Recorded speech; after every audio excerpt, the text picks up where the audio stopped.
नाजरीन आदाब, नमस्कार। आप देख रहे हैं हमारा यूट्यूब चैनल एक शाम टीवी और मैं अब्दुल वाजिद चिश्ती निज़ामी।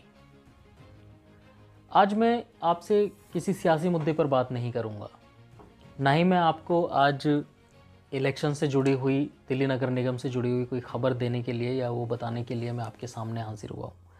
आज मैं एक ऐसे मुद्दे पर बात करने के लिए आपके सामने हाजिर हुआ हूँ जिसको आप कई दिनों से, बल्कि यूँ कहिए कि कई हफ्तों से आप अपने टीवी स्क्रीन पर, मेन स्ट्रीम मीडिया पर देख रहे होंगे।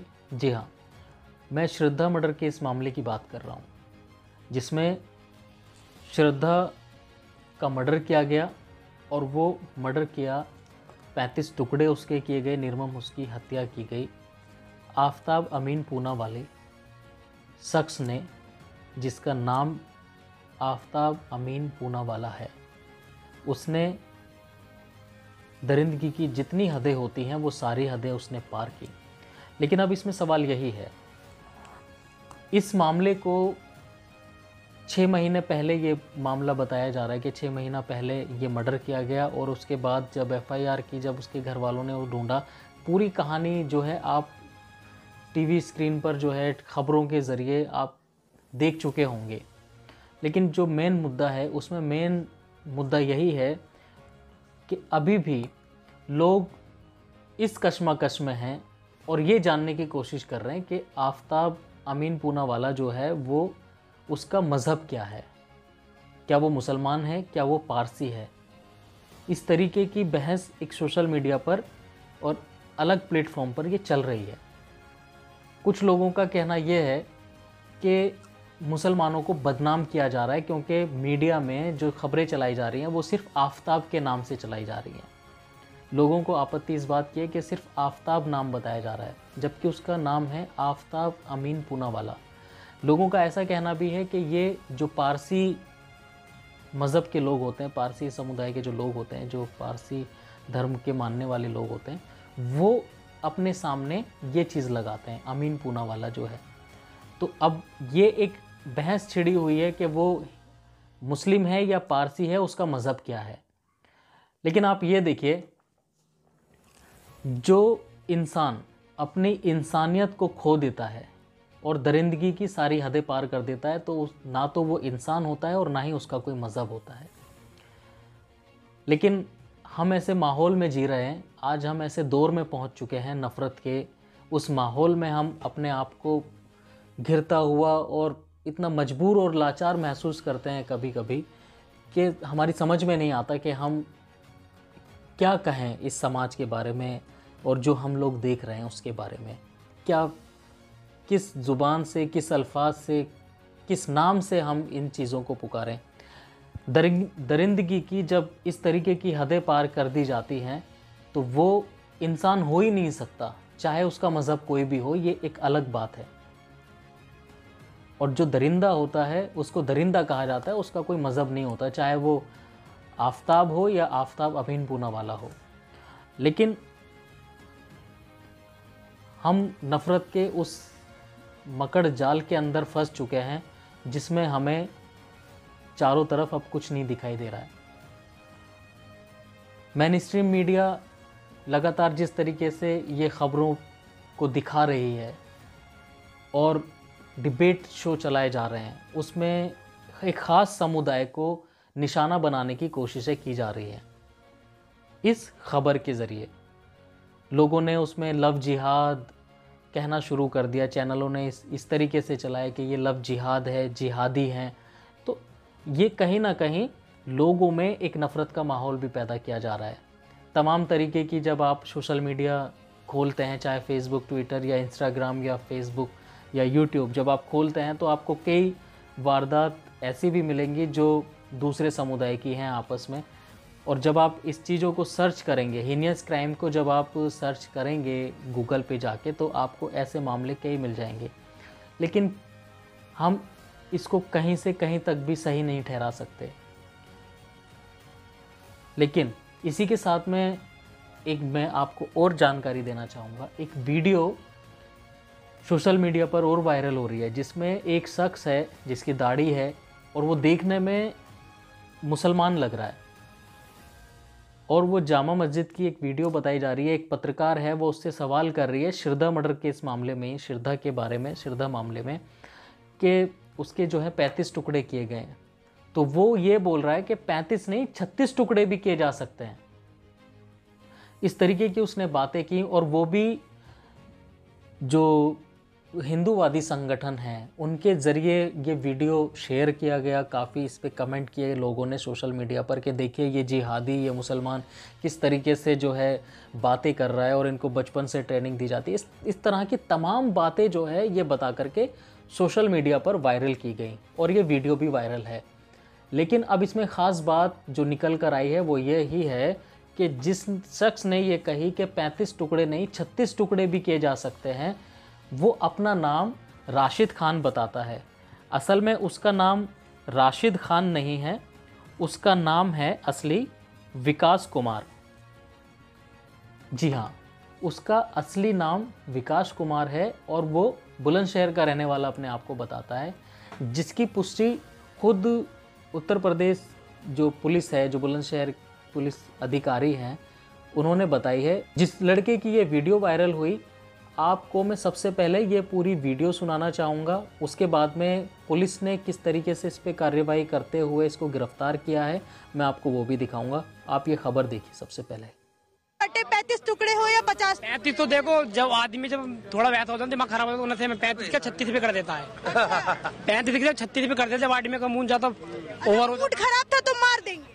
35 के 36 टुकड़े पे कर देता है आदमी। अच्छा, कहाँ से ये ट्रेनिंग कहाँ से मिलती है काटने मारने? अरे सीधी है, चाकू लो बजाय चलिए जाओ नुई। आपको भी लग रहा है एक्सपीरियंस है? एक्सपीरियंस है कहते हाँ, और मेरे कितने लड़े मैं काट दूंगा कहती। आप भी काट देंगे? थोड़ी यार दोस्त से मैं कहाँ थोड़ी के रहने वाले हैं? बुलंदशहर का। बुलंदशहर का। नाम क्या है आपका? राशिद खान। राशिद खान जी, आप कह रहे हैं कि आपके साथ भी कोई ऐसा करेगा आप काट के रहेंगे? मैं तो थोड़ी कोई मारेगा, जबरदस्ती थोड़ी मारेगा। जब मैं किसी लड़ाई वड़ाई होगी जब तो मारूंगा मैं भी। तो आपने सही किया श्रद्धा को काट गलती होगी, सही कराऊंगा। 35 टुकड़े कर दूंगा आराम से, ज्यादा नहीं है 35 कर दूंगे। कर दी। क्या नाम है तुम्हारा? विकास कुमार। विकास कुमार, तुमने दिल्ली में एक बयान दिया था एक महिला पत्रकार को। तुम कह रहे थे कि तुम्हारा नाम राशिद खान है, और तुम ऐसा कैसे कह सकते हो कि भाई गुस्से में तो 35 के बजाय 36 टुकड़े कर देते हैं और आसान है ये करना? नहीं, मैंने उससे बोली थी मन की असली नाम बताओ, मैंने कली बताऊंगा, असली बता लगा था मैंने विकास कुमार। तो मैंने जब बताया था हंस रहे थे वो, तो मुसलमान तो नहीं, तो हिंदू तो नहीं है, झूठ बोल रहा हूँ, तो तेरे चेहरे वहरे थे पता पड़ रहा। नहीं, इस वीडियो में तो ऐसा कुछ कहते तुम नहीं नजर आ रहे हो। सीधा तुम अपना नाम बता रहे हो, बुलंदशहर का निवासी बता रहे हो। तुम्हें क्या लगता है, तुमने ठीक कहा जो तुम कह रहे थे कि 35 के बजाय 36? गलती कहा, जो मुझे क्या पता था कि तकलीफ फिल्म हो जाएगी, वरना मुझे क्या मतलब था वहाँ कहने का। तुम्हारे खिलाफ आपराधिक मामले भी बताए जा रहे हैं, दर्ज हैं, गौतम बुद्ध नगर में भी हैं। यहाँ किस तरह के मामले हैं वो जो दर्ज हैं? चोरी कहते हैं, मैंने एक बाइक ले ली थी, जो 2 साल पहले की बात हो, तो 1.5-2 साल हो गए। करते क्या हो तुम? दिल्ली में क्या करते थे? दिल्ली में 1 महीना तो मैंने कुछ नहीं करा, फिर 1 महीने के बाद लेवर चौक पर जाता था, काम वाम करता था, वो किसी का बस वहीं पे, फिर मेले में लगाता। 300 रुपये देता था मेले में वो मुझे, जो ठेकेदार था। 300 मुझे सुबह का खाना खाना था, शाम का खाना खाना, तो वही बचते थे 50-60 रुपये जो जेब में। तो तुमने जो कहा उसका तुम्हें पछतावा है कि इस तरह से नहीं बोलना चाहिए था, 35 के बजाय 36 टुकड़े किए जा सकते हैं और आसानी से भैंस की तरह काट दो? पछता बताया, मैं खुद टेंशन में, मैं कल मरूंगा, मुझे देख रहा यहाँ ना, तो जेल में मरूंगा जरूर। ये फिर तुम दोबारा गलत बात कर रहे हो, अब तुम मरने की बात कर रहे हो। तुम्हें पछतावा है या नहीं, ये बताओ? पछतावा है बहुत बड़ा, मैंने गलती खामों का ऊपर का केस लिया, कुछ भी बात नहीं थी। और तुमने अपना नाम राशिद क्यों बताया जब विकास कुमार तुम्हारा नाम है? वहाँ पर तो मुझे राशिद कहते थे, जब मुझे की वजह से मैंने नहीं बता, तो मुझे नहीं पता था कि सर ये इतनी बड़ी फिल्म बन जाएगी मेरे साथ, वरना मुझे क्या मतलब था बोलने के लिए। तो मैंने 2 दिन पूर्व सोशल मीडिया के माध्यम से एक वीडियो संज्ञान में आया था, जो कि दिल्ली में शूट किया जाना पाया गया था, जिसमें एक व्यक्ति जो खुद को राशिद बता रहा है, उसने कुछ आपत्तिजनक टिप्पणी की थी। इस संबंध में थाना सिकंदराबाद की पुलिस को लगाया गया था कि इस व्यक्ति को ट्रेस करें, जिसके आधार पर इस व्यक्ति को आज हिरासत में ले लिया गया है। इसने अपना नाम विकास बताया है, और इसके द्वारा की गई आपत्तिजनक टिप्पणी के आधार पर इस पर मुकदमा पंजीकृत करते हुए इसके विरुद्ध विधिक कार्रवाई सुनिश्चित की जा रही है। साथ ही साथ यह बात प्रकाश में आई है कि इसके ऊपर पूर्व के 5 मुकदमे दर्ज हैं, जिसमें से 2 जनपद बुलंदशहर में तथा 3 जनपद गौतम बुद्ध नगर के हैं, जो कि चोरी और अवैध असला से संबंधित हैं। इससे विस्तृत पूछताछ करते हुए इसे न्यायिक अभिरक्षा में भेजा जा रहा है। तो सुन लिया होगा आपने।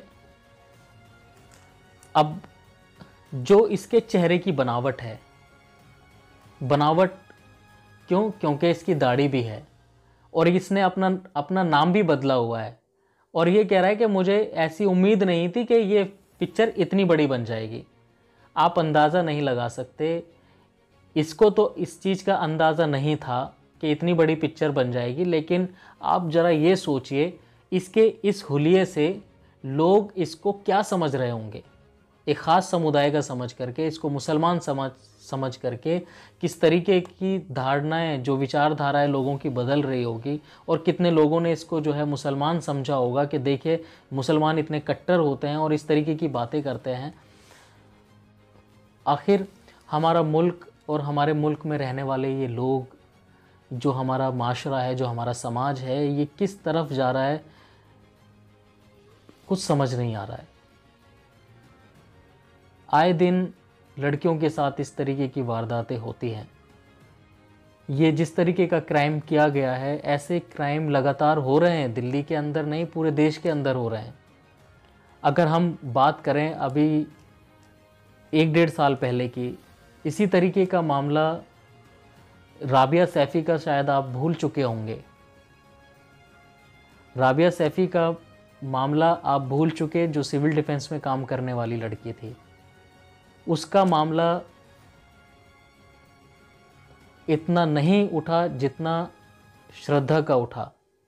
ये बात हम इसलिए कह रहे हैं क्योंकि राबिया सैफ़ी के साथ में भी निर्मम तरीके से हत्या की गई थी, लेकिन सिर्फ नाम का फ़र्क होता है। शायद अगर उसके साथ में भी नाम कोई दूसरा होता तो उसको भी इतनी जो है प्रमुखता से दिखाया जाता, आवाज़ उठाई जाती। मैं अपनी इस ख़बर में राबिया सैफ़ी का इसलिए ज़िक्र कर रहा हूँ क्योंकि उसको अभी तक इंसाफ नहीं मिल पाया है। उसकी आवाज़ भी अब उठाने वाला कोई नहीं है, सिर्फ उसका बाप, उस लड़की का, राबिया सैफ़ी का बाप, जो उसके पिता हैं, वो अकेले लड़ाई लड़ रहे हैं इसकी। अब जो समर्थन में लोग उतरे थे वो भी अब कहीं ना कहीं सब पीछे हट गए। श्रद्धा लिविंग रिलेशनशिप में रह रही थी, जो एक ऐप के ज़रिए आफ्ताब अमीन पूनावाला से मिली। उसी तरीके से जो ये राबिया सैफ़ी थी, इसने निकाह किया हुआ था, अपने घर वालों को बताया नहीं था। जिस तरीके से फ़ोटो वायरल की गई बाद में, और जब ये कहा गया कि इसका तो निकाह हो गया था, इसकी तो शादी हो गई थी, लेकिन घर वालों को पता भी नहीं था, तो वहीं कुछ लोग कह रहे थे कि घर वालों को पता है। तो ये बातें आपस में बनी और कहीं ना कहीं पूरे मुद्दे को ही जो है बदल दिया गया। ये एक बहुत बड़ा मामला था। जितनी प्रमुखता से श्रद्धा मामले को मीडिया ने दिखाया, और हम तारीफ़ कर रहे हैं इस चीज़ की कि मीडिया इस चीज़ को उठा रही है, दिखा रही है, लेकिन इसके पीछे का मकसद भी समझने की ज़रूरत है। ना हम किसी का समर्थन कर रहे हैं, ऐसे आरोपी का, ऐसे गुनहगार का, जिसके अंदर दरिंदगी की सारी हदें पार कर देता है जो शख्स। राबिया सैफ़ी का भी अगर मुद्दा इस तरीके से उठाया गया होता तो आज उसको भी इंसाफ मिल गया होता, लेकिन हम न जाने किस दौर में जी रहे हैं। हम नफ़रतों के उस माहौल तक पहुंच गए हैं जिसमें अपने पराये की भी अब पहचान नहीं है।